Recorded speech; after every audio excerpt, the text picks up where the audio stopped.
Hello, ఈరోజైతే నేను మీకు తేనెటీగల పెంపకం, అదేవిధంగా తేనెటీగల నుంచి తేనెని ఏ విధంగా సేకరిస్తారు అనేదైతే ఈ వీడియోలో మీరు చూడొచ్చండి. చక్కగా వాళ్ళు ఎలా తీస్తున్నారు, ఆ బాక్సుల్లో నుంచి ఆ ప్లేట్స్ని ఎలా రిమూవ్ చేసి వాళ్ళు ఆ తిప్పే పరికరంలో వేసి ఆ ప్లేట్స్ని చక్కగా తేనె అయితే తీయడం జరుగుతుంది.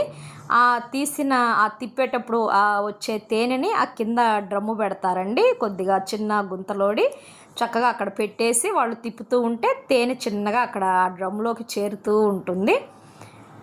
చేరిన తర్వాత వాళ్ళైతే అలా స్టాక్ చేసుకుంటారు. మనం ఏంటంటే మనం ఏదైనా స్వచ్ఛంగా నాణ్యంగా అందించాలి అన్న ఒక ముఖ్య ఉద్దేశంతో మనమైతే ఆ ఫీల్డ్స్లోకి వెళ్ళి చక్కగా మనమే తేనె సేకరించడం జరుగుతుంది. మనమైతే ఇలా ప్యూరిఫై చేసుకుంటాము. చేసిన దాన్ని అలా చక్కగా బాటిల్స్కి పెడతాము. కావాల్సిన వారు ఈ వాట్సాప్ నెంబర్కి సంప్రదించగలరు.